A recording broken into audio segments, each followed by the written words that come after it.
Okay, scooch over, Lehi. Well, hi there. Let's see. We need more light. We're experimenting with the new. Well, no, it's not on that side. We need light over there. Yeah, goodbye. We just leave. Tubular. Welcome to a new spot for our live streams today. This way, you get to see Lehi a little bit and her pretty mantle that she made. I realized, like down here, I don't know if you can see this. Let's see. In fact, that might actually frame this better. Right down here, that's the terrazzo table. Terrazzo table that Lehi made. Like, she literally made it. She had a whole video on that. And I don't know, and the mantle that you did. And this microphone here is actually, I realize how silly this is. So this was actually a gift that we gave Jason some time back because some of you know this already, but for our patrons at Patreon, we do boys lunch or nerd, what do we call it? Intellectual hour. Nerd patrol. Lizard lunch. It's had various different names, but it is actually the lunch that Will, Jason, and I have been doing for years that actually spawned Clint's Reptiles in the first place. And fairly early on for our patrons at Patreon. Sorry, keep going. Fairly early on for our patrons at Patreon, we started recording our lizard lunches, nerd patrols, boys lunch, whatever, I don't know, whatever you want to call it. And Jason put them together as a podcast. Well, he was borrowing somebody's podcasting microphone, and after a while, that person needed it back. And so for Christmas or his birthday? I think Christmas. For Christmas, we got Jason this blue snowball microphone, and suddenly now we don't get together for boys lunch because of the COVID. We do still do our it's actually become a video podcast for Patreon. For Patreon supporters, our rad fans and our stinking rad fans, because we have to do it over Zoom, and so we record it and share it with y'all. And the other thing is, it means we don't need the blue microphone, and so we've been using it for our live stream. So it now lives at my house, which is hilarious. Happy Merry Christmas to me. Louis Adrian Ramos said, "This is my first Clint's Reptile live." Welcome, Louis. Yeah. Well, so glad to have you. And then, this is a whole new location. So I am very, very excited. We should turn on the fire. Okay, where's the remote? No, not for. We don't. We should do it, totes. It's fancy pants. Lehi and I. So this is a thing that I never would have done on my own. But you can see we've got this, like, what do you call this, fireplace stick out? I think it's like a faux chimney or something. A faux chimney. Anyway, we done made it. Yep. No big deal. Like, this was just a wall. And this is the sort of project that Alicia's like, we should do a faux chimney. And I'm like, but we did it. And I'm kind of proud of that. Yeah, it's cute. I really like it a lot. It really turned out amazing. We learned a lot of new skills. We framed it and made up our own frame design and all kinds of fancy pants. It's not a real fireplace, but it's pretty. Well, and the fireplace puts out heat when we want it to, but it's. Ooh, yes. Welcome. Yeah, that looks good. Oh yes. Cozy. Welcome to Fireside Chats with Clint and Nisha. We might have to, if you guys like this spot, let us know. Yeah. Maybe we will change this to Fireside Chats with Clint and Nisha from now on. We'll have to wear little berets. Do we have berets? No. Okay, we'll get some berets for Fireside Chats because apparently that's a thing. I'm actually really excited about this. This is gonna be fun. Yeah. But okay. So I as you know, I very recently got to meet Tyler Nolan for the first time, and that was actually a really interesting person for me to meet. He actually released a video yesterday about part of the time that we spent together. But in addition to the time that we were at Tom Crutchfield's, we also spent some time at Tyler's house. I got to meet Kilo and a lot of his other amazing snakes. I can tell you a video will be coming out in the future about all of that. And just kind of got to know him a little bit better, see his amazing animals, feed some Gila monsters, which I love me some Gila monsters. And then we went herping with him down deep into the Florida Everglades, actually with him and Chandler. And then so they were in one car, and Dave and I were in the other car. But we got to spend quite a bit of time. I mean, with the time at Tom Crutchfield's, I mean, we were there for hours and hours and hours all evening. I mean, it was like a whole day I got to spend with Tyler. And that was really neat because Tyler I think is a little bit of a controversial figure in the reptile community, and I think understandably so. If you're not familiar with Tyler, one of the things that Tyler is probably best known for is what he refers to as handling venomous snakes. He doesn't like the word free handling for it, and I get it. Free handling has a negative connotation to it, and the reality is he handles Kilo, his leucistic, which I should mention. What really got Tyler on my radar in the first place was after we did our video at Nerd, where I showed Lilith a blue-eyed leucistic king cobra, and I said she's the only blue-eyed leucistic. A fairly aggressive blue-eyed leucistic king cobra, and I said that she's the only blue-eyed leucistic king cobra in North America and one of only 2 known. And a lot of people were like, Tyler Nolan has one. He doesn't. He has a blue-eyed leucistic monocled cobra, which actually is a true cobra, whereas the king cobras are more closely related to mambas than they are to the true cobras. And so anyway, I got to meet Kilo, but he's very well known for handling Kilo and other snakes. And I got to tell you, in his presence, he handled Kilo in a very similar fashion to the way that I handled my false water cobra Shelby. Basically identical. And, to the point that there was even a time when Kilo was putting his head right in Tyler's hand. But the nice thing about both Shelby and Kilo is they have a hood. And so they telegraph pretty well how they're feeling. And Tyler is very, very good. Will they hood up before they bite? Generally speaking, if it's a defensive bite, they will hood up first. Now, what would concern me is the same sort of bite that I've actually taken from Shelby, which is a lazy bite or a feeding response sort of a bite. And I wouldn't have taken that bite from Shelby if I were watching him. But I was presenting him to a camera, and Tyler's doing that rather often with Kilo. And so, it's one of those situations where I watch him and I'm like, oh, that's really neat. It's really interesting. But, and I actually talked about this in our video about king cobras. If you do that kind of thing enough, sooner or later, you're going to have an accident. And the reality is, venomous snakes in many cases, all of them I've encountered in the wild, including a ton of water moccasins, cottonmouths, and rattlesnakes that I found in the wild, they all act like any other snake that you find. Right? They're not particularly full of themselves. They hold still. They try to run away. They don't want to bite you at all. Right? That's why rattlesnakes have a rattle. That's why cottonmouths have their open mouth threat display. And it is hard to get any of these snakes to even do that because they're just like any other snake, right? And so as a result, you can handle most venomous snakes with as little risk of a bite as any other sort of a snake. Of course, that varies by species and individual. There are some monocled cobras that Tyler doesn't handle like he handles Kilo at all. Really? Oh yeah, not because of the individual. Yeah, and he uses hooks and tools often in his handling. In the same way that for a long time I got Shelby out with a hook. And there are places online that I've read that with false water cobras they say never handle it without a hook. And there are places that say the venom is like a timber rattlesnake. And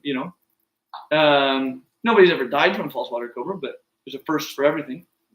And so the thing about handling Shelby for me is I use the care that is required. I try to pay attention to what he's doing. I accept the fact that I could get bitten, and I'm willing to live with those consequences. But I feel like the consequences are minor enough and the chances low enough that it is worth it to me to handle him I can handle him more carefully than I handle other snakes, but I handle him more like other snakes than the way that I handled Kilo, for example, when I handled Kilo, which was with tremendous care.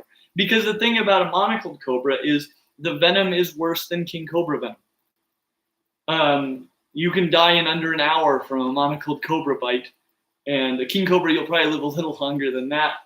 And so monocled cobras are, they're very serious. I can also tell you from handling it with a hook, it's different. It is a completely different animal to handle than a king cobra in a very delightful way. The king cobra is constantly climbing the hook, and they're so long that they can get all the way up the hook, handling a king cobra with a hook is still really intense.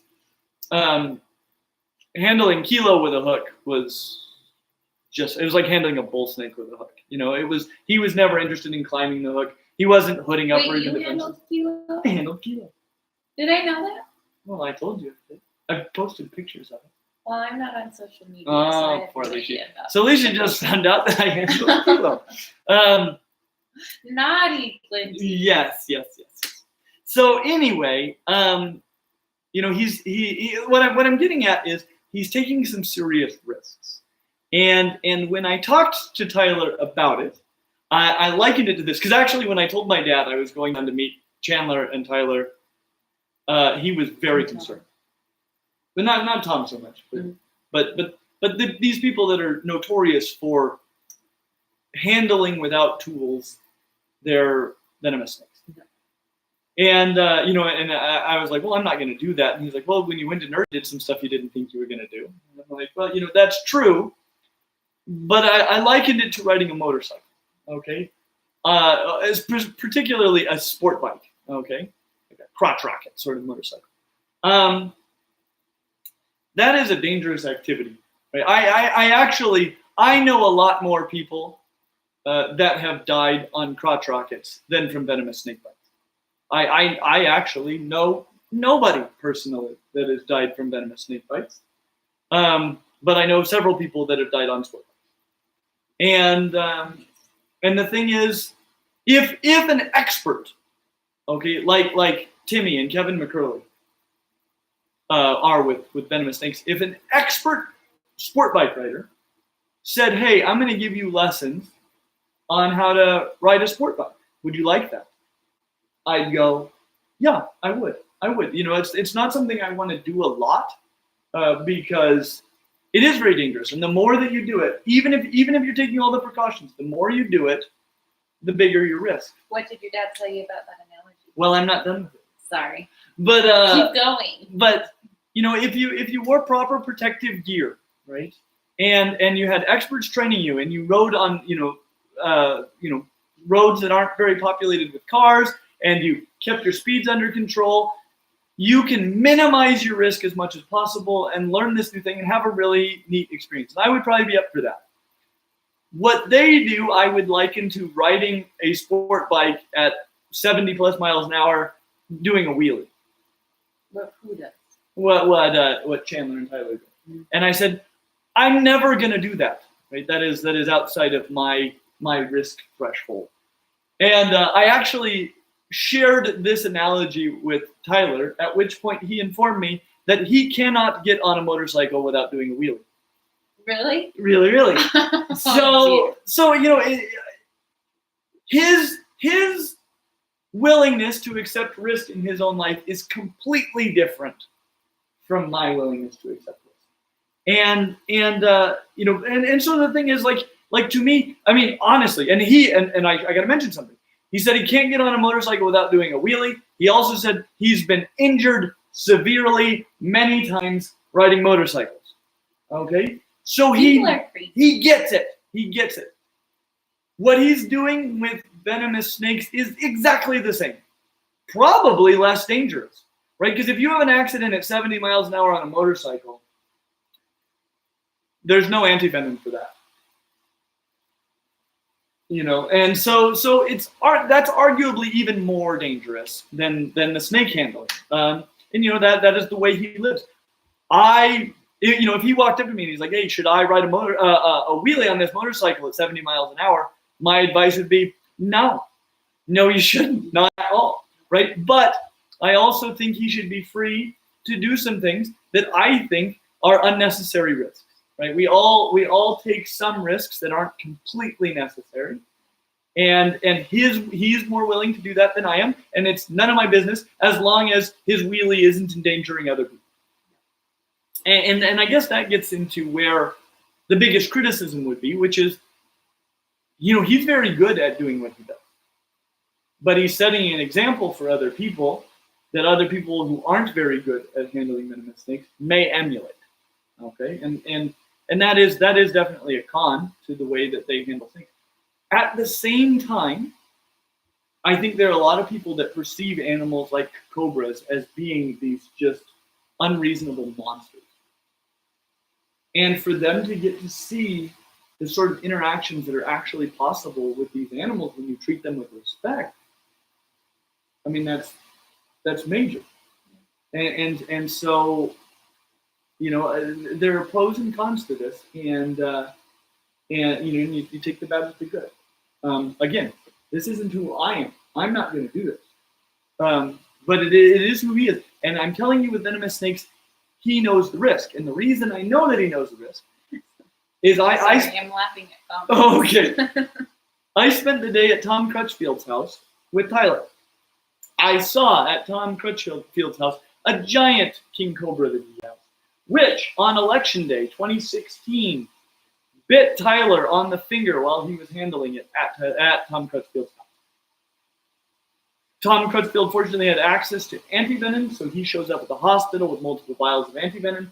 He gets multiple more, but he's hospitalized, in a coma, serious, In a coma?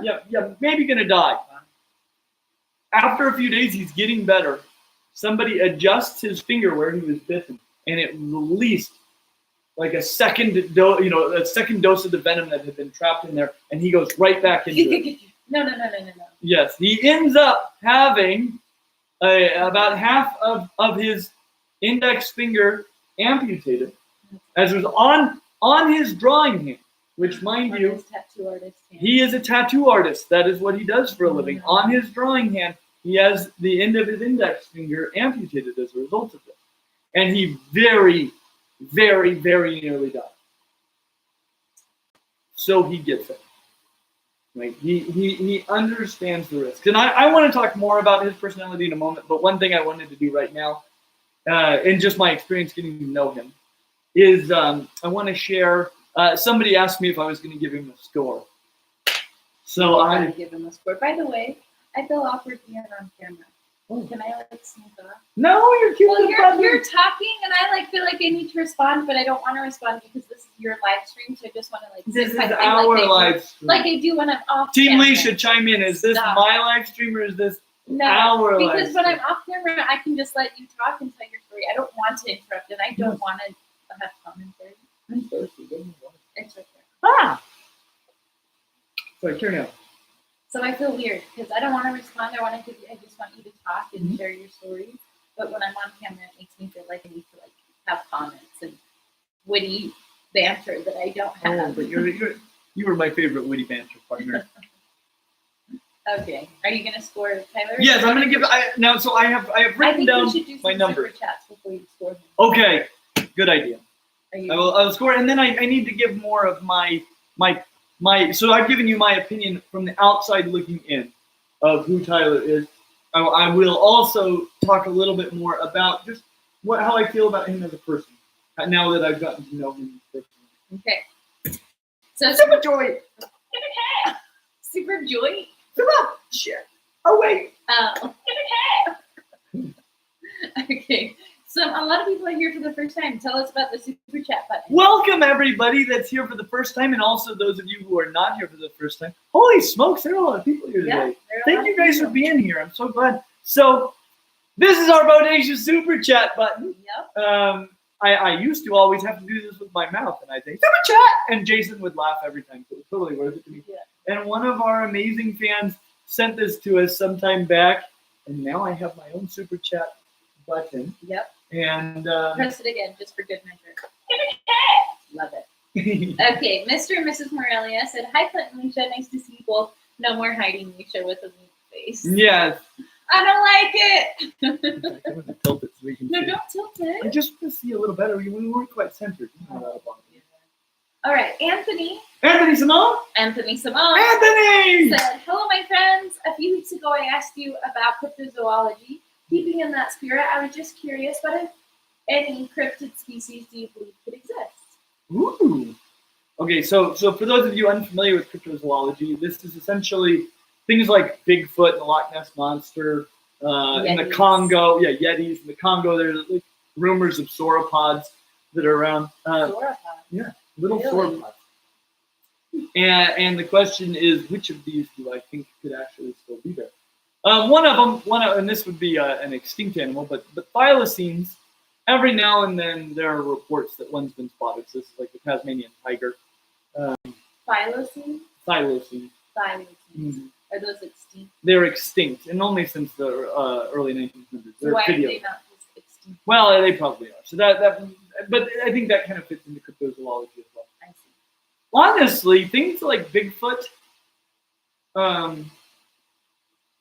not impossible, right?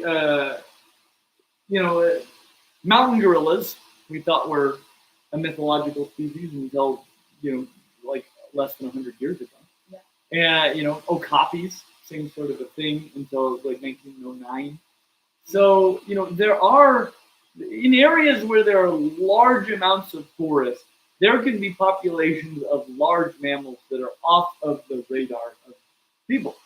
And so, something like Bigfoot could be out there. Same thing with these sauropods in the Congo. I think a population of plesiosaurs in Loch Ness is probably fairly unlikely, just because that's a fairly small lake with kind of a limited amount of primary production, and so to support a population of large carnivorous reptiles for millions of years in that lake seems very unlikely. Yeah. But the Congo could totally be supporting some small sauropods. That'd be so rad. Oh, I would want to ride one. yeah. That'd be like riding a Galapagos tortoise. Yeah, I think they'd be bigger than that. I think it'd be like riding a horse. A horse? That's not small. Well, for a sauropod, that's big. Oh, okay. Let's see. Sled Dog just sent a $5 super chat. Sled Dog! That's it. Well, thank you, Sled Dog. Yeah. Mush! What? Mush. That's what mushers say to sled dogs. What are mushers? Mushers are the people that buy food with sled dogs. They're called mushers? Mm-hmm. You learn something new with Quinty every day. Okay, Moonshine. There was like a huge amount of my elementary school curriculum focused on the Iditarod. Why? I don't know. Okay. Was it just one teacher that liked it? I don't know. We had sled dogs come into our classroom. It seems like it was like all of the classes with that grade level. Iditarod, big deal. Lots of people died, killed by moose. Mostly bears, freezing to death. Sounds like a blast. Yeah, you saw moose just the other day while I was in Florida. Yeah. Leisha was looking at moose, and I was hanging out with crocodiles. It was like the same time. Yep. And I didn't know who had the one upper there. I was looking at moose in the snow. We were sledding. Yeah, and I was not looking at snow at all. Yeah. I was in Florida. Clint would Marco Polo me and be like, "I'm so hot," and I'm like bundled in a cabin. All right. Anyways, Moonshine said 50 pounds. I think it's Wow. pounds. Thank you. Hi guys, this is my first live stream. Just want to say your content is amazing. Your enthusiasm and warmth is so infectious. I've been binging you for the last 2 to 3 weeks as I only discovered you recently. All the love in the world from Ronan in the UK. Thank you so much, Ronan. I'm so glad you found us. Yeah, thanks for being here. I'm always curious how you guys find us in this place. So if you want to comment that later, let us know. Yep. Stephen Shepard. Yay! It's Clint's good friend. Oh yeah, we just had a chat this week. Yep. Said, since Tyler is a tattoo artist, did Clint get a bicep heart tattoo that says Leisha in person? You know. Show it to them. You know, if I would have gotten a tattoo, it would have been 2 big old toxicog naps on my neck. Bro. Yeah. but I didn't. That's She didn't approve. disgusting. She didn't approve at all. You didn't even ask. If I I would have totally said Okay. that. Alex Mesa. Actually, oh yeah, Mesa. maybe stinking rad somewhere on like a stinking rad tramp stamp.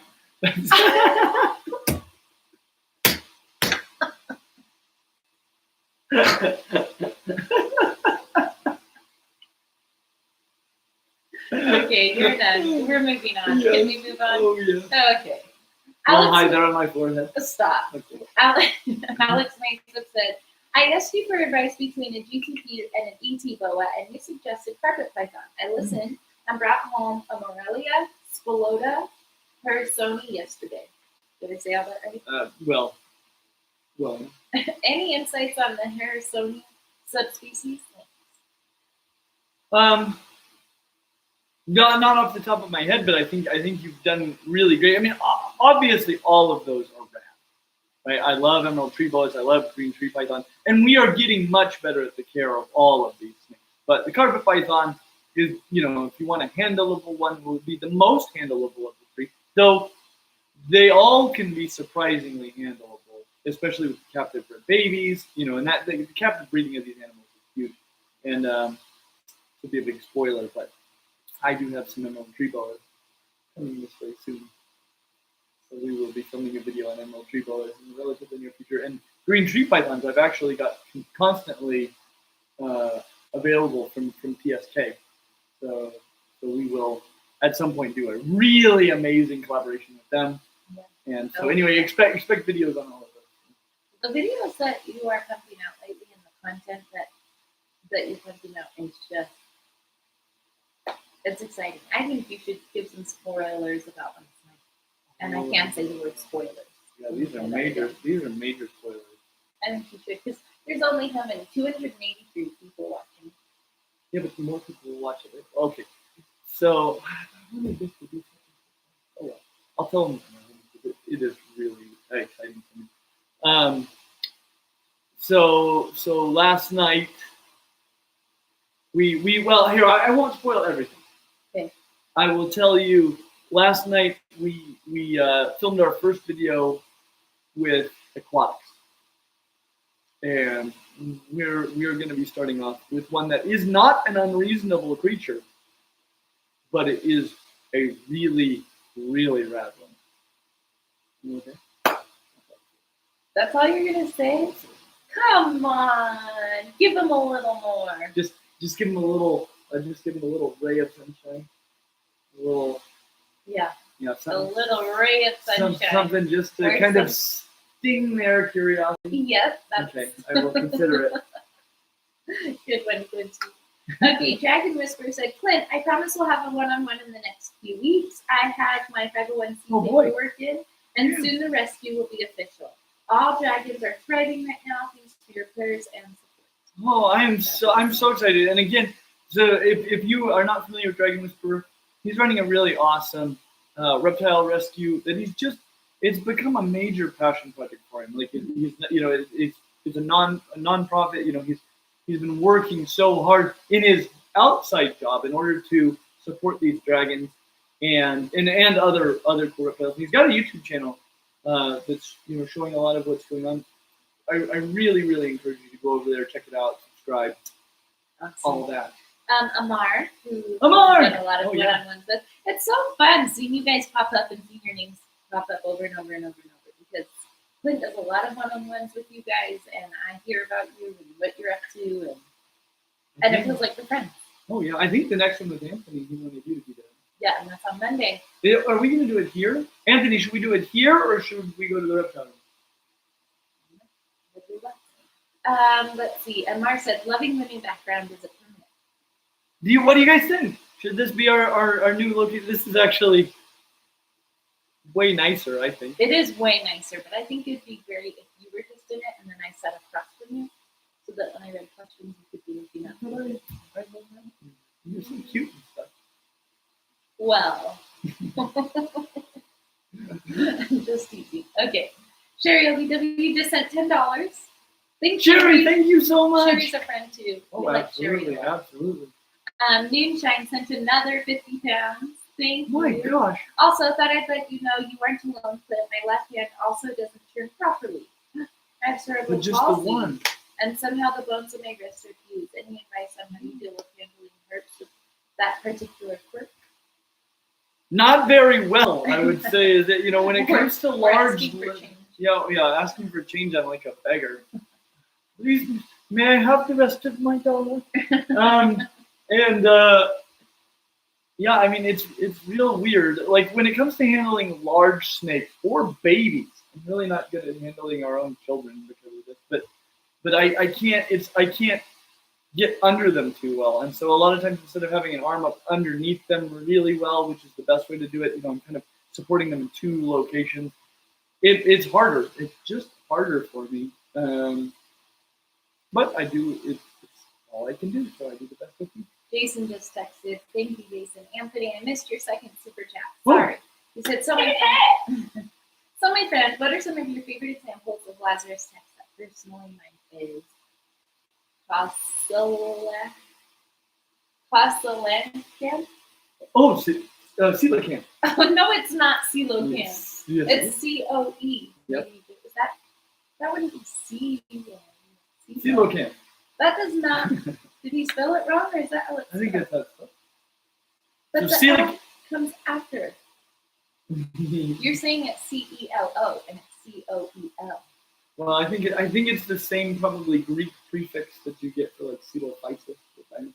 I don't know what it means, but anyway, coelophysis. No, coelacanth is stinking rad. So he has a Lazarus taxa. What he's saying is something that we thought was extinct, and then turned out to not to be.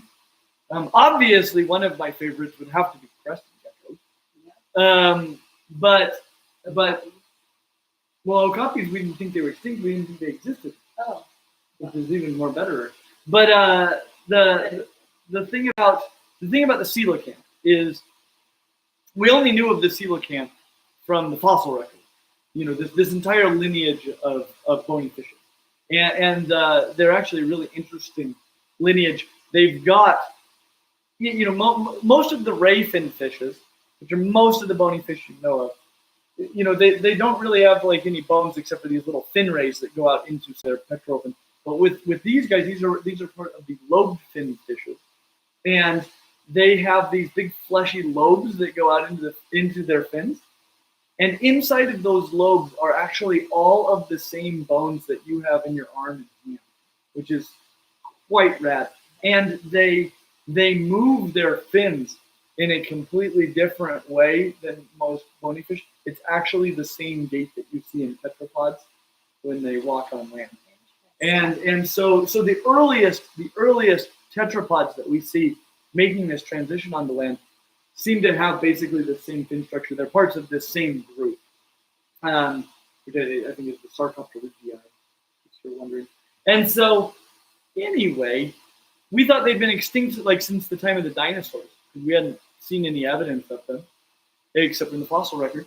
And then there was an ichthyologist walking through an Asian fish market, and there was one up on the table, and they're like, Can you imagine all of a sudden? this would be like you're strolling through an Asian fish market, and there's a T-Rex. Yeah. You're just like, what? You know, and the thing is, most people wouldn't have known, right? They've just been like, oh, look at the size of that fish, because they're colossal. Yeah. They've been like, look at that monster fish.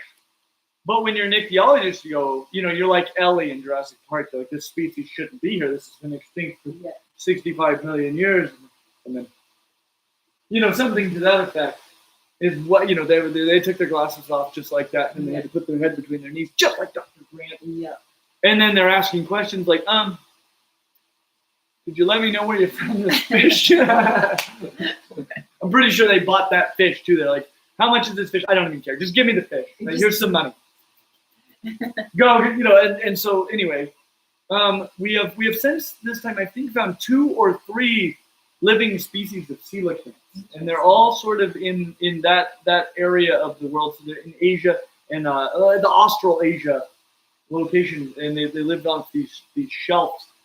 And anyway, I mean, we film them and see all kinds of cool stuff with the coelacanth. They're stinking rad. I'm gonna go with crested geckos because I get to keep them. But I got to tell you, I'd be 1,000 times more excited if I saw a coelacanth than a crested gecko. Yeah. And so I'm right with you. That's awesome. I'm right with you. Okay. Let's see. Making sure I'm not missing any. Okay, Anthony has 2 more. Holy smokes, Anthony! What makes elephants? We need like a super duper chat button for Anthony. Yeah. What makes elephants Hyraxes, the aardvarks, Syrian shrews, and guys? I felt like I could read, but obviously. Not Anthony's question. Yeah, and Tenrex, and somewhat closely related. What traits do they all or most have in common? Wait. Is it their teeth? Probably. So I can tell you at least with the sirens and the elephants and the Hyraxes. Yeah. In addition to tusk-like structures for their teeth, they've got like a single continuously growing molar on each side of their jaw. So they've got like 4 big, giant, long molars with a very unique pattern on them, and they've all got that. What's the pattern? What do you mean on? Well, it's just they kind of have this like wavy. On their teeth? teeth? It's like a treadmill. You know how your teeth, like if you made an imprint, there's like a distinctive pattern. Right? You got your patterns from your biceps. I see. Yeah. Okay. And so they just have one big tooth, and it's kind of it's like a tire tread sort of pattern, so it gets anyway. And everybody's tooth has this. It's just most things have a bunch of molars. They've just got this one giant one, continuously growing molar that gets worn down. So they also have digitigrade feet. Now the sirens, obviously their feet are highly modified, but the Hyraxes and the elephants, they walk up on their toes like ballerinas. Probably. So I think these probably all, and I'm thinking of aardvark gates that they're up on their toes. And I wouldn't be surprised to find out they've got some of these dental similarities, and there's probably a lot more to it, but that's awesome. And then he said it can be wherever we want it to be, whatever is easy for us. Because on my all right. Yeah. And then graphic tortoise sent him about graphic tortoise. That is so. Your names are the best. And there you go. Hi Clint, I have a 3-year-old beardy that my vet calls a special case. He's currently on antibiotics for bacterial infection in his bones. Is there anything you would suggest to help him recover? Just keep him hydrated. Keep his temperatures high. That's going to be really important for his immune response. So keep his temperatures at make sure he's got a hot enough basking spot, and then he has access to it. And he's got enough energy to get there. If he doesn't have energy to get there, you got to be careful with him, because you don't want to just set him in the basking spot if he can't get out of it. You'll cook him. You can tell with beardies when they're getting too hot, and if he can move on his own, it's not a problem. But if he can't, they'll start gaping. And that's how they get some evaporative cooling. And so a lot of times you'll see. Oh, and then this is a crazy thing that every now and then you see with bearded dragons, when they get hot, they bulge their eyeballs out of their heads. Which the first time I saw that with a bearded dragon, I was like, well, he's dead. He was dying. But apparently it's a fairly normal cooling thing. So anyway, keep an eye out for the eyes out. Okay. I can't believe you didn't come to that. Do you want me to share my story? Why? What? You want me to share my story? No. Oh. I said keep an eye out for the eyes out. Oh, I see. How clever was that? I've never had that set up in my whole life. Lisha's just like, he's so funny, I'm just going to let it go. Yep. You're getting good. All day, every day. I thought you'd be like, all day, plenty. No, I can't believe you just let it go. Okay, Anthony has one more super chat. Holy cow. Sport, Tyler, and then we got a Patreon. Yeah. What's your team? Okay, so Anthony said, question for you, Leisha, what costume or DIY creation has been? I've DIY'd a lot. These chairs I'm sitting in, I got them for $5 on like Facebook Market or something, and then covered them with fur, and then I had 4 of them, right? I think I had 4, and I sold the other 2. and I sold the other two for over $100. Just flipping it, reupholstering it, and flipping it. So I don't know. I DIY like crazy. I really love my ticket. Yeah, he was doing that amazing. And which the costumes from this year did you like? Probably. Oh, well, I really like that one.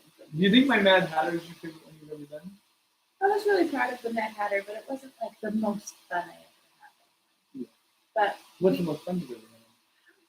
No, I DIY so much. It's like like I look around my house sometimes, or like at my clothes, and I'll be like, okay, what was new, and what did I thrift or buy on a web, or like buy on a used classified website, and what did I DIY? And I'm like, everything is used. Everything is something that I bought secondhand and then just made it my own.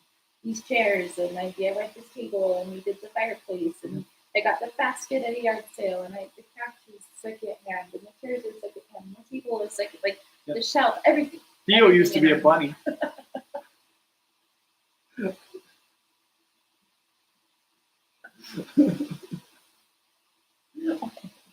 That should never be fun. So everything in my life it's just fun, and we've never had a lot of money, but I really like the way things look, and I want my home to be a place that's a refuge from the world, and I want our kids to feel safe here, and so it's really important for me that when people walk into our home, it feels really inviting and warm and welcoming. And so to get that with not a lot of money, you've got to thrift and flip and DIY. And you've 100% brought that to the reptile room. Which, it's so important. I wouldn't have been interested in doing the reptile room if I didn't know that Leisha would make it feel so good. Because that's what I want, is I want people to go there and just have these amazing experiences, and we've seen it with everybody that's been there. If you haven't been yet, of course, please come digitally. Come using our virtual tours, because that is still absolutely what is keeping the reptile room alive. And the virtual tour isn't like a video of Clint virtually touring No. you. It is a one-on-one with Clint. Clint literally just sends a Zoom link, and you click it, and you get to hang out with Clint for an hour. And he walks around the room, shows you whatever you want to see, and you get to chat and talk about whatever you want to talk about. We have so much fun, so much fun, and so please do that if you can't come here physically. You can, not today, but I think we're going to start having some hours on Friday evening. So right now our Fridays are Mondays 5 to 9, Thursdays 11 to 3, and then we kind of want to open up for date nights.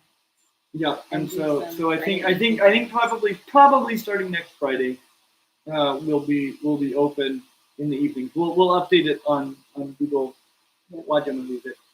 Yeah, but we have had just the most incredible experiences with the people that have come. Please make sure that you bring your mask, and we will have a tremendous. By the way, I've said forever that we really want the reptile room to feel like it's our personal space. Like you're coming in to not a zoo, to not whatever. You're coming into Clint's reptile room. Like if you were to come to our house, which we can't have people over at our house, no. So people. Like we've moved Clint's reptile room into a storefront location where you can actually come. So we want it to feel like a personal space.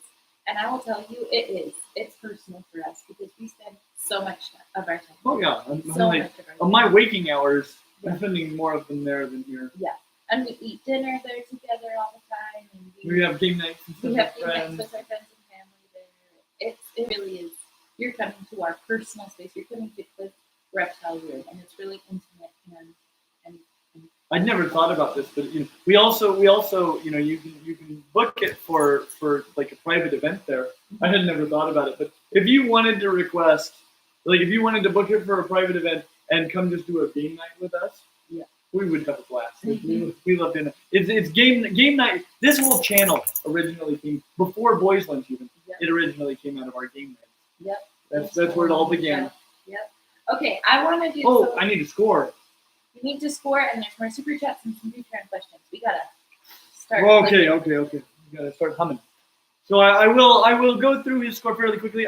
All I have are the exact numbers I want to give. A lot of this will be off the top of my head. But when it comes to Handle ability. Okay. I give Tyler Nolan a score of 4 out of 5. Now, I did okay with him. I could give him the score of 4 out of 5. He said, "Isn't that really more 4.5 out of 5?" He is really an extremely expert snake handler. Like, his ability to read their behavior and everything is incredible, and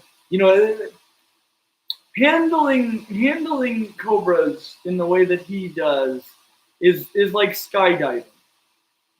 In that you want to do it right the first time.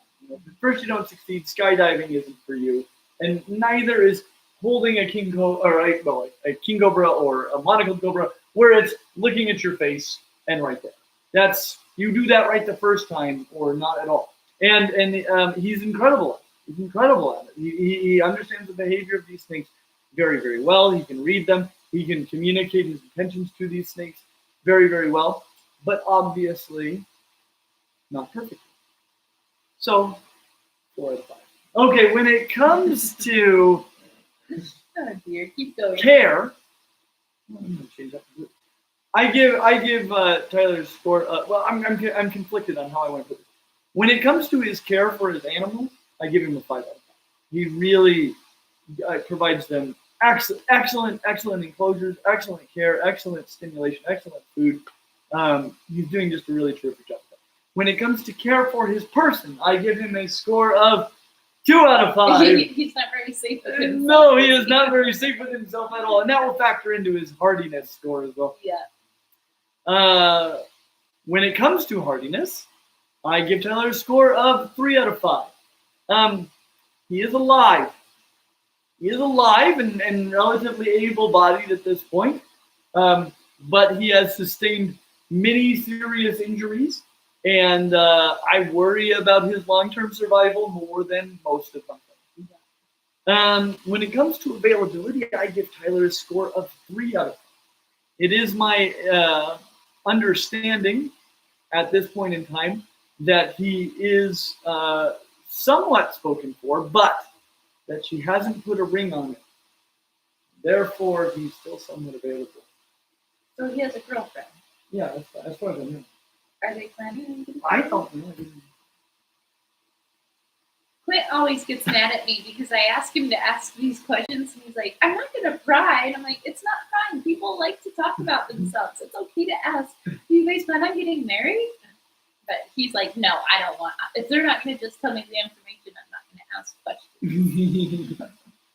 We always have that conversation. Yes, indeed. I don't pry. Sometimes he'll be like, "Kevin can't come." I'm like, "Really? What is he doing?" He's like, "I don't know. I didn't ask." Yeah. I'm like, "Why not?" Kevin said, "What does he have?" I didn't ask him. I took him at his word. Like, really? What are your symptoms? Well, not like that. What kind of abdominal cramping? Keep going. Okay. When it comes to upfront costs, I give Tyler a score of 4 out of 5. I found in my experience that really all you need to do in order to interact with Tyler is fly to Florida and get a rental car. Which actually at this point in time, not super expensive. Though I was nervous to fly. This was my first time flying in the COVID era. But so far so good. And so overall, I give Tyler Nolan a score of 3.2 out of 5, which is much higher than we gave children. Yep. So, he just needs to be more careful with himself, and then you get a much higher score. Yeah. You're cute. You want to do some Patreon questions? I do, and I do want to make sure before the end that I remember to really give my thoughts about what it was like, really getting to know him, what he was like. Okay. So this is Patreon? Yeah. Patreon. There's not a whole lot of Patreon questions today, just a few. Thank goodness. Yeah. You want to tell them about Patreon? Me? Yeah. So Clint likes to call our fans on Patreon rad fans and stinking. That's because they are rad fans and stinking rad fans. That's their official title. That's their official titles. And when you sign up to be a rad fan or a stinking rad fan, we try to pay it forward or pay it back by doing a ton of really cool things. So why are you looking at me like that? Sorry.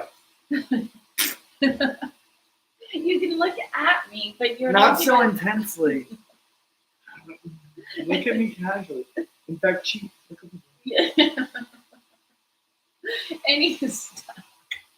Okay, anyways, there's stuff like a podcast that the boys do, and Jason does a Patreon lens every time they're filming. They get to, what do they do? They get a sneak peek at something totally bodacious that's coming up in the future. And then so many fun, cool things. You get early release of the videos, and you get to submit questions on Patreon. And during the live streams, we make sure to get through every single question. Patreon. And Okay. please consider supporting us. It's just unbelievable what that has done for our channel. I mean, we're looking into underwater equipment. What do you mean, like underwater camera? To sting their curiosity? Yeah. That was the largest old man laugh I've ever heard. Did you see what you did? Okay, sorry. We're on to Elizabeth Dyson from Patreon. Hey, Clint, what's the difference between a mister and a fogger? What are the pros and cons of one over the other? Good question. That is a great question. So a mister basically sprays water droplets, larger water droplets like rain, where maybe finer than rain. A fogger is creating like fog, right? Just sort of. So a fogger is really good for raising humidity, but it doesn't give animals a whole lot of like water droplets to drink off. It's not so good for watering your plants, but you can have it going for a long period of time just to boost your humidity. Would you do both? You potentially could. If you're watering plants, if you're giving them water droplets to drink, mister's the way to go. If you just need to boost humidity, a fogger. Foggers also look really cool when you got a fogger going in a tropical environment. I'd actually like some foggers. So hey, Zoom Ed or whoever makes foggers, if you would like for us to review your fogger, send us a fogger. Yeah, we'd love that. And we'll check it on some enclosures. Yeah. Luke Lewis said, I recently took an adult king snake from a teacher whose school no longer allowed classroom pets. I've only ever had pythons and boas, and I know what rat size to feed according to its size, but with the king, I'm not sure what size rat or mouse to feed because of its head size. It's considerably smaller than a python's head would be for a snake this size. It is a large, healthy adult, so I would assume a small or medium-sized rat, but looking at the head, I would think nothing more than a large mouse. Maybe 2 feedings of a large mouse. Thank you in advance for any help. I've loved this channel for a while, and it's the only channel I support through Patreon. Thank you to Clint and the whole team who makes everything possible. Well, thank you so much. Thank you for saying that. It really means a lot to all of us, from Michelle and Jason and Karen, and maybe eating well. Yes. So generally speaking, boas and pythons can eat proportionally larger food than can colubrid snakes, especially small-headed snakes like this. Keep in mind that a king snake is in the wild often eating other snakes, which are long and slender. And so I would recommend something, maybe roughly the same diameter as the snake, but not bigger than the diameter of the snake like you can easily do with boas and pythons. And honestly, king snakes, they like them some food. So just kind of keep an eye on its weight. If it's looking like it's at a healthy weight, then you don't need to be like double feeding. One thing is, it's not like once you get them into a feed bun, you're like, oh, I better take advantage and give them 6 mice right now, because they will eat every time you offer them food. And so if it's looking like a snake's getting a little skinny, up your rate of feeding a little bit. But would you chain feed? No, there's just no need to. I do that. I will chain feed on sort of skinny snakes. I call it chain feed, which is usually if I have to assist feed a snake, I'll get it going with a pinky mouse, and then I'll have a hopper that comes behind it. So as it finishes up the pinky mouse, I kind of just put the snoot of the hopper in there and I chain feed it, and that's because I need to get their weight up because they're not feeding. There's no need to do that with king snakes, generally speaking. They will eat every time you offer it. You don't even have to wiggle. You just stick it in there and they're like, whoa. Cool.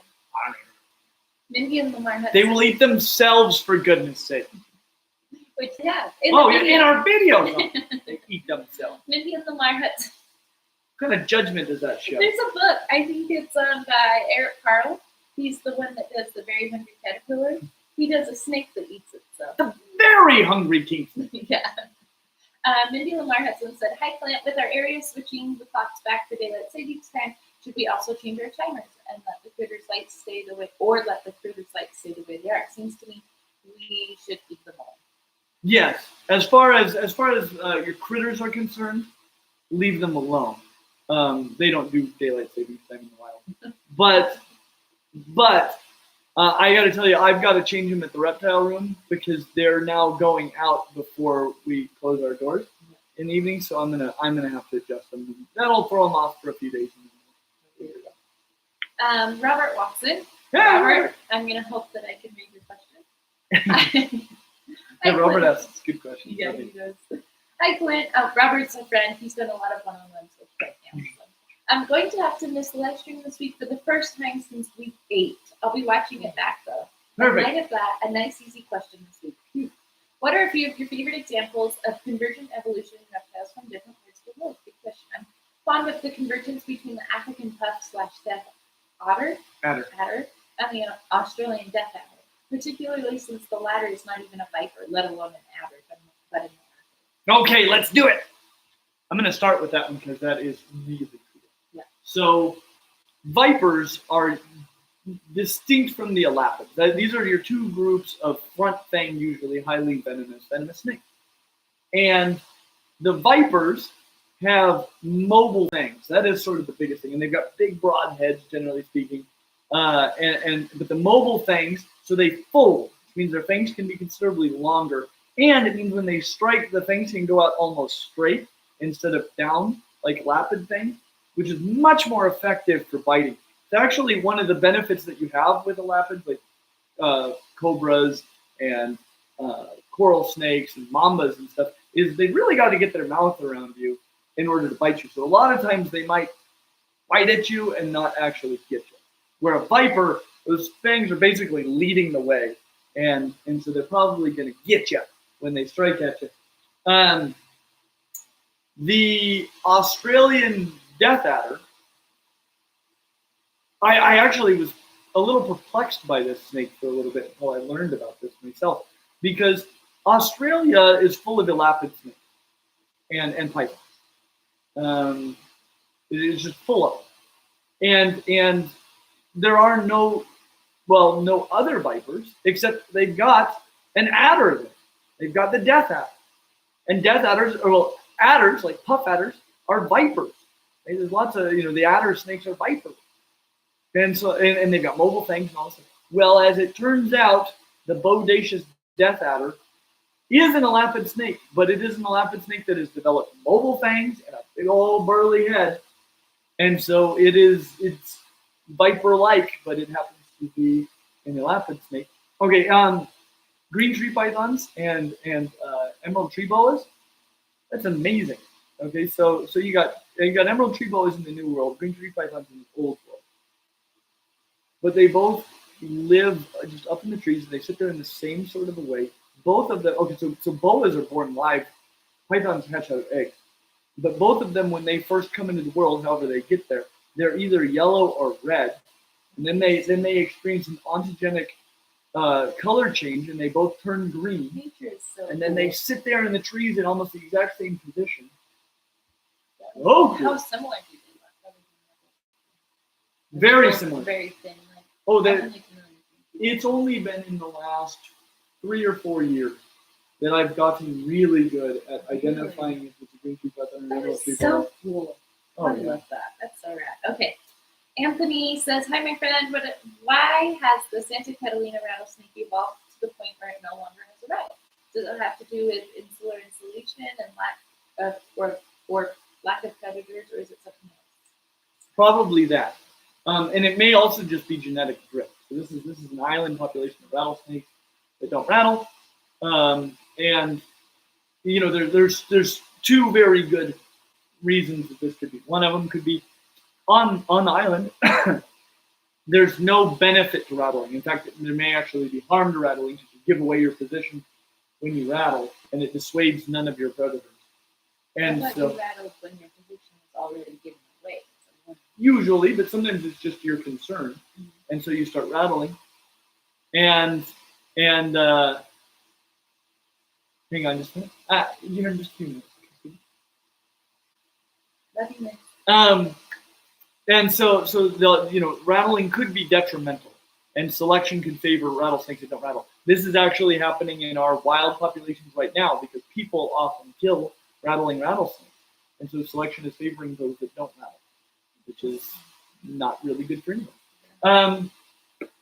Conversely, it could just be that a small population of rattlesnakes, maybe one pregnant female arrived on an island, and if she happens to be an individual that was in the part of the variation that doesn't really rattle, and all of her offspring inherit that from her, and they're the whole population, well, they just happen to not rattle, and this is due to genetic drift, due to something called a founder effect.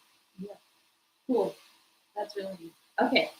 1, 2, 3, 4, 5 more. Okay, 1, 2, 3, 4, 5. Round? Do we have any? We do. Okay. Okay. I haven't even told them about Tyler yet. Yeah. We have Penny came down because she was feeling hungry. Yeah. We'll feed her someday. We'll feed her. Doug Smith, who's a friend. Doug, he's come to the room almost 35 minutes open. So often. He lives locally. He's an awesome guy. We really like him. He brought his grandkids last Yes, time. he did. Doug said, it's become popular to add enrichment to reptile enclosures. When looking for artificial plants, is the texture important? So many fake leaves and flowers have a feel of fabric and maybe more absorbent than just plastic. That's a really good question. It probably depends on the exact animal. I would say that the smell is probably more important to a lot of reptiles than the texture. You don't use a lot of fake plants. I don't like fake plants very well, but that's just aesthetic. Alice Chen said, hi Clint, when it comes to handling snakes or taming new ones, what differences are there between terrestrial and semi-arboreal or fully arboreal snakes? Oh, so some of the big things are arboreal snakes are going to be much better at holding on to you, which is going to mean that in a lot of ways they're going to feel more secure being handled, and you're not going to have to focus nearly as much on staying under them. Something like a blood python is basically just trying to fall. Like it's not that it's trying to fall. King snakes often try to fall. It's incapable of holding on. And so you're having to cradle it and make sure it doesn't fall out of your arms. And another thing is arboreal snakes are much better at doubling back on themselves. So, if I was in the wild and I tailed something like a rattlesnake, which is not that easy to do, but if I got a rattlesnake by the tail, it's probably not going to be able to come back up onto my hand. But if you tail something like a mamba that spends a lot of its time in the trees, it'll be there in a second. Yeah. Just hang in there, right? Like it's coming. So how do you tame arboreal snakes? Well, I mean, a lot of snake hook. Snake hook can be very valuable, and but just calm, consistent handling, pleasant experiences, telegraphing your intentions, making sure that you're not being mistaken for a feeding response, reading the behavior of your snake. There's a lot of stuff. We actually have a whole video with Kevin McCurley on how to work with reptiles, and that would be a fun one. Hi Clint, this is from Amar. Hi Clint, hope you and the family are keeping well. Slightly strange question, but what was your electrical outlet situation when you have rats or multiple vivarium in the same room? How do you prevent it from turning into a fire hazard if you're using extension cords, etc.? As always, keep doing what you do. Good question. That's a great question. The answer is get an electrician to put in some high capacity circuit breakers in your breaker box and to run more outlets into the room. If you're just chaining together a whole bunch of extension cords and power bars, you do have a big fire. Horton, be safe, guys. Horton Item said, hello, I have noticed that all of he has the scientific name, but the prairie rattlesnake I have encountered in southern Utah have been reluctant to rattle. Wow. Even when disturbed or moving other threat displays. Do you know if this is a trait of the species as a whole or just a population, and why this might be interesting? Yeah, I can tell you of all the rattlesnakes I've ever encountered in the wild, only one, it was the most recent one I encountered down in Florida, has ever rattled at me. We found a pygmy rattlesnake while we were down there road cruising, and we had to circle it for a long time before it just buzzed us a little. And they've got these tiny little rattles. So generally, but you're saying it's doing other threat displays, so that could be part of the selection against it. I've also found that a lot of the snakes here in Utah are just unbelievably laid back. Which is interesting because a lot of the people who try No, but that's been a short-term selective pressure on them. Ash says, "Hi Clint, I was wondering what you think the most important things to remember / be attentive to when shipping / purchasing a reptile online. When we had our live chat, you recommended rubber boas, but they're hard to track down. I have someone willing to ship some babies, but I promise I'd try to find some info for him because he's never shipped a reptile before." Okay, so the biggest things to keep in mind are temperature. Okay, that's really going to be it. And I mean, if you're going to use it, so here's the thing. Generally speaking, unless it's very cold out, high temperatures are going to be a bigger threat to your reptile than low temperatures. So if it's really cold and you're thinking about shipping it with a heat pack, you darn well better know what you're doing with that heat pack so you don't accidentally cook it, because it's going to be in that box with that heat pack. One thing I recommend, especially if it's going to be cold or hot, if it's anything but like really moderate temperatures, both where you are and where they are and everywhere in between, one of the things I recommend is having it shipped to a ship center, a FedEx ship center, and then you go and pick it up. That way it doesn't end up sitting on your porch at freezing temperatures or hot temperatures, sitting in the sun for hours and hours and hours. Sometimes the package gets delivered at a weird time in a weird place and you don't find it. So just to have it brought to the ship center, that way it'll be indoors all the time and you just go pick it up at your leisure. I was going to say, sorry for yawning. It's because Clint woke me up at 3 in the morning and he talked to me about all the things he's excited about until 5 in the morning. It was fun though. We had a good time. I looked at the clock and we've been talking for 2 hours. I lately, I feel like I wake up at like 5. I get home at like 9:30. I get like 20 minutes with you, and then I crash somewhere. And then he'll fall asleep on the floor or on the couch, wherever he is, he falls asleep. And so it's just like another crash. And then I wake up in the middle of the night and like feed my geckos and do a couple of things that I needed to do, but I ran out of time because I crashed. And you know what? But one of the things like I've been missing getting to talk to Alicia, and so when I heard she was awake, like I scrambled all the way up and like, "Hi!" I think I just had to pee or something. Yeah. He's like, "Want to talk?" Yeah. No, I yeah, it was fun. I had a great time. But yeah, Alicia never catches me asleep anymore. Like, she falls asleep before I go to sleep. I wake up before she gets up, and oftentimes in the middle of the night, I'm up doing something. I'll wake up and like roll over, and he's not in bed, or he's on his phone. Like, when do you sleep? Anyways, Ash also said, should I stick with Ash N, Weezer 42, or Truffle Pig 42, which is my Discord name? Feel free to answer in the chat. Discord chat. I'm trying to figure out. I will get on that Discord sometime. I know Clint's like he's googling Clint's Reptiles Discord because he doesn't. I know nothing about this. That's why when people were like, "Make a Discord," I'm like, you might as well have asked me to make a spaceship. I have no idea how to do that. Oh dear. So, which name should she stick with? Okay, so what were my options? Ash M, Weezer 42, or Truffle Pig 42. I love Truffle Pig because they use pigs to find truffles. They do. The fungus truffles. They find them which are a delicacy. They train pigs to sniff out truffle pig. I like pigs. Pigs are great. Yeah. Truffle Pig 42, Ash.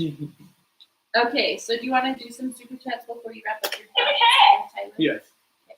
Can I press it? Yeah. I don't think I've ever pressed it. What? Oh yeah, it feels good. Yeah, it feels real good. That's satisfying. Maybe you should be in charge of the super chat. No, it's all you. You know where this when it's a super chat with Patreon. Okay, I want to make sure that I don't miss anyone. Let's see. Okay. Dragon Whisperer said, also wanted to let you know I have my Gorilla Glue enclosure ready and I have my order placed with Animal Arc for a breeding pair of green trees. Ooh. That's awesome. Well, I'm very excited for you. That's really Yes, it is. That's really exciting. We love our green trees. Oh my gosh, I want more of them. If I were an intelligent person, and I am not, I would have secured many of them before I told you guys.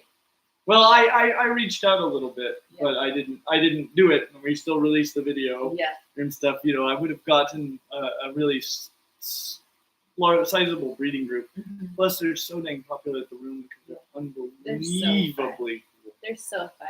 You just open the doors, and I help at the room quite a bit, but I don't feel comfortable like getting snakes out of enclosures. I've done it before, and I can do it, but once it's out of its enclosure, I can hold it, but I don't like reaching in there and getting it. So there's things that I can get out, and I've been getting more comfortable with the vinegar roux. You guys will be proud, and with the millipede, and with the green tree skinks. And I show the people some of our scorpions. I don't hold them, but I show them the scorpions with the black light and stuff.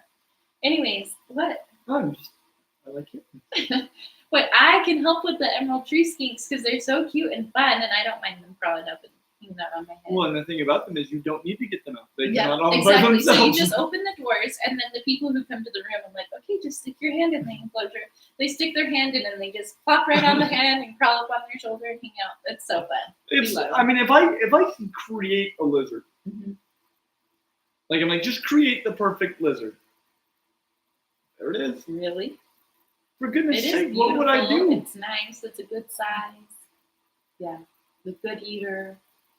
And they're really cute because they go to bed at the same time every night. It's so cute.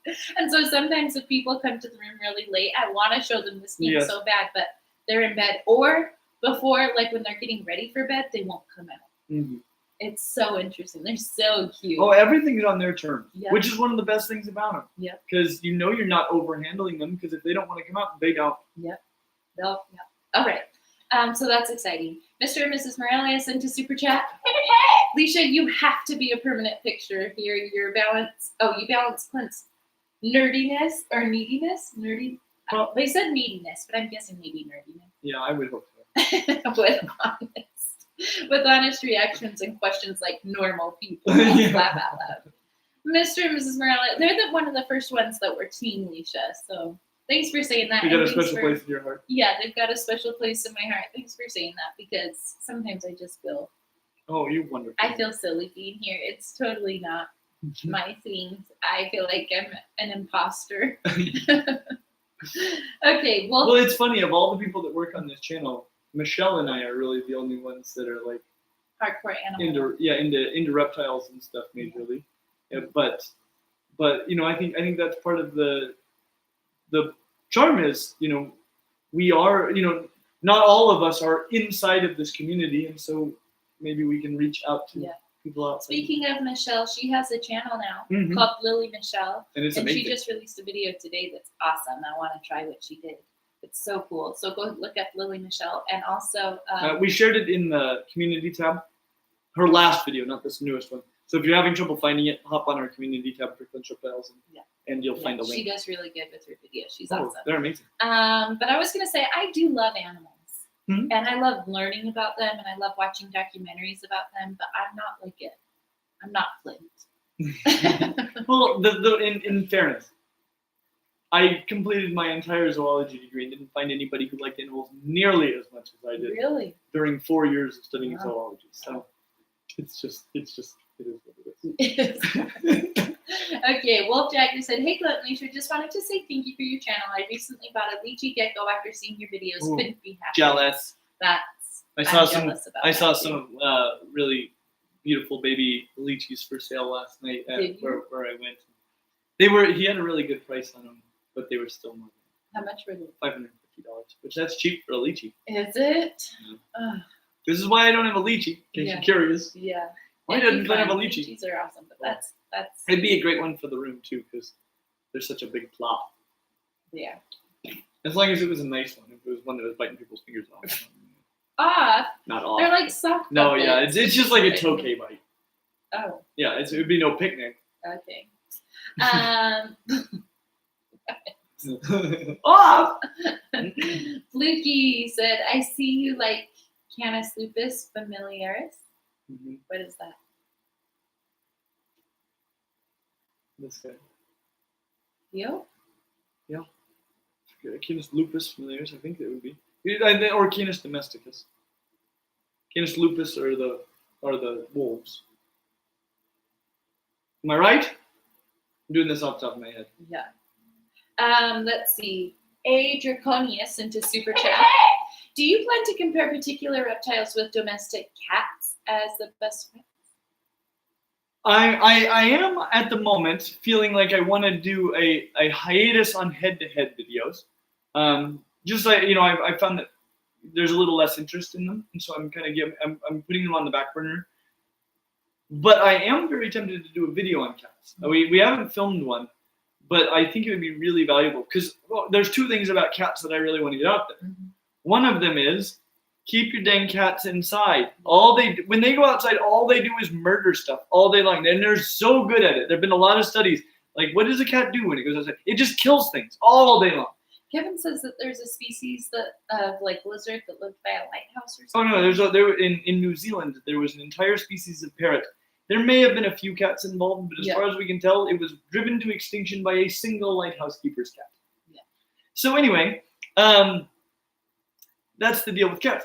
At the same time, when it comes to mammals that are like substantial enough and interactive enough to really like hedgehogs are really reasonable, but they basically have all of the downsides of reptiles and none of the upsides of mammals.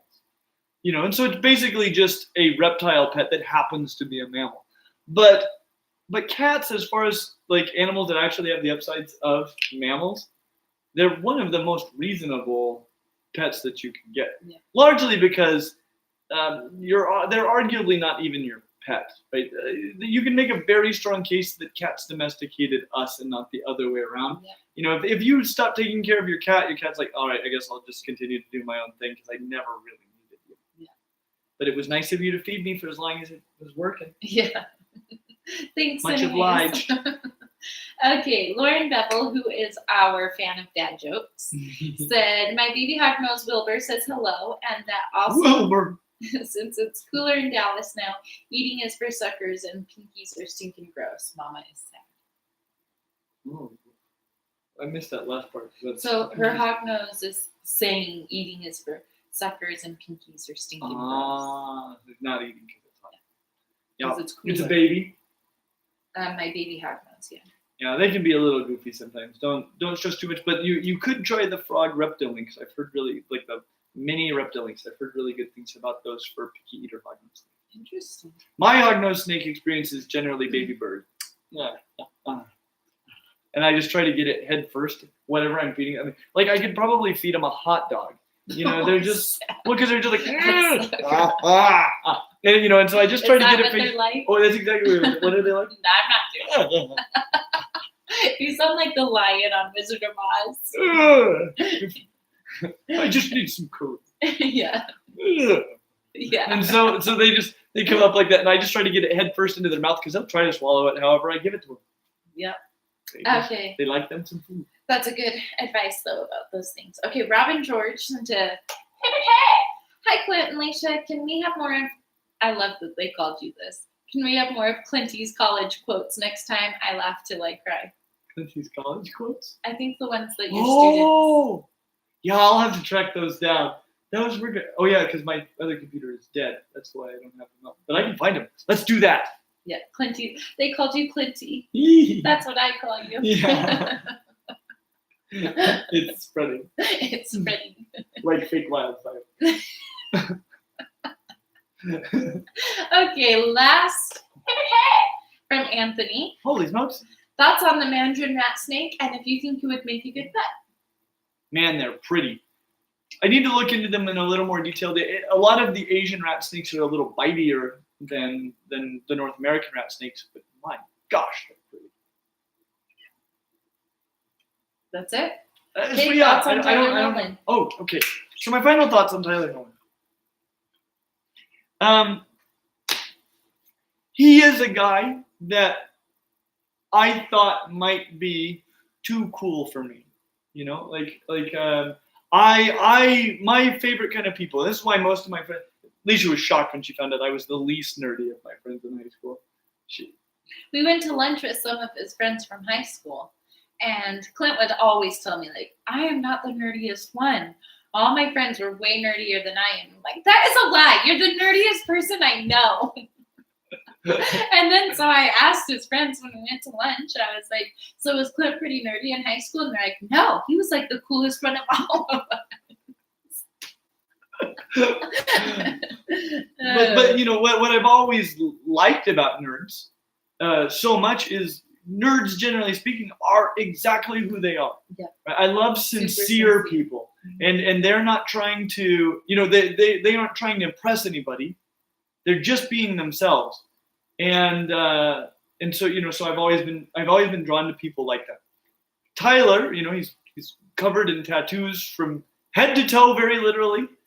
You know, he's got gauges, holes in his ears, and he's got they're implants into his cheeks that he screws these little gems. They actually look really neat. And he has a forked tongue. Yeah, he's got a forked tongue. Probably a lot of other body modification that I don't know about. You know, and that might be a person who is trying to impress. But you know, and I only got to spend one day with him, but like my opinion of him was excellent. He is an extremely sincere person. One of the things I enjoyed the most about him is how not intense he is about all of these things about himself. You would think that somebody who's doing that many body modifications would be really intense and like concerned about what it is. You know, but he's happy to make light of all of it. And you know, and I asked him at one point, I said, what's your favorite tattoo and your least favorite tattoo? And he goes, my least favorite tattoo? Like, nobody ever asked me that. I am covered in so many bad tattoos, so many bad decisions. You know, and it's just like, and he was that way, you know, he has these holes genuine guy. in the cartilage in his ears. And I asked what went into that. He's like, I wanted to put earrings in there or something. But, you know, I never really did. It just wound up these dumb holes in my ears. And he's like, you know, I wish I didn't have my gauges anymore. When I take them out, I just got these floppy ears. You know, like, he was so not serious about all of it. And, you know, he's like, yeah, I mean, and it was just a great guy. You know, he's a person who has a lot of diverse interests. So reptiles aren't his entire world. When I talked to Chandler, I was like, what are your other things you're into? He's like, this is it.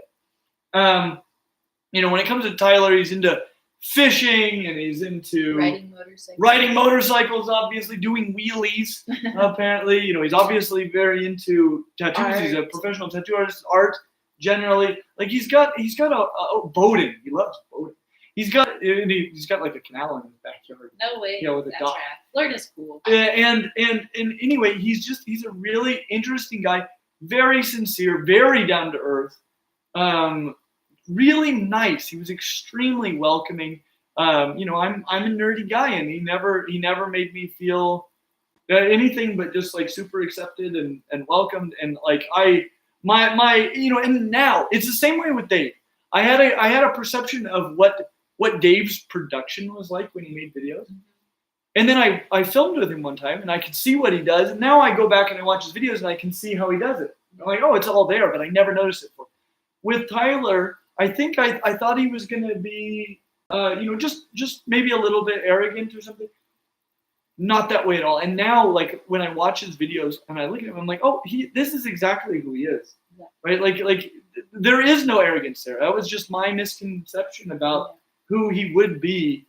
And but you know, having spent time with him, he's a great guy. I really have a very, very high opinion of him. I recommend him. I don't recommend doing some of the things that he does. Yeah. But I wouldn't recommend it to him either. Yeah. And but yeah, what a great, sincere, down to earth person. I really appreciate him a lot, and I'm really grateful for the opportunity that I had to get him. That's awesome. Another. Yeah, let's get this. Came in. Perfect. This might be the last one. It's 125, you know. Yes. Okay, we got it. And you have a one-on-one coming up. Oh, snap. And a hungry daughter. Yeah.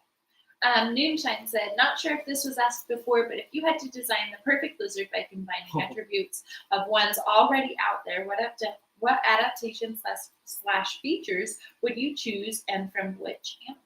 Okay, it would be the emerald tree skink. Full stop. Well, I would make I could make a few minor ones. Okay.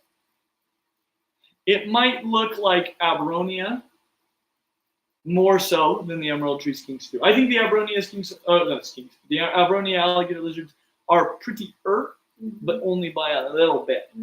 And so it could be, and it would be completely impossible for it to drop its tail, but it would definitely have that personality, and it would be happily fed on exclusively crested gecko diet. But right now they do well on a large amount of crested gecko diet because they're perfect. Anyway, doesn't get much better, and so that would have to be it, and then maybe that same thing, but 3 feet long. Yeah, that'd be fun. And can you imagine? Yeah, otherwise exactly the same. And its claws would naturally be sharp enough for it to hold onto your shirt, but somehow by magic they don't scratch your skin. Yeah, the 3 foot long one. Yeah. The little ones they already don't have. Yeah. That would be like the perfect reptile creature. Well, as always, just like that. Like and subscribe. Thank you so much for joining us. Thank you, and thanks for letting the imposter be here. I feel like it's such a You're perfect. silly I'm so glad person. you're here. Team Leisha. We'll see you real soon. Bye. Well, maybe I don't know how to end these streams though. Hey Theo.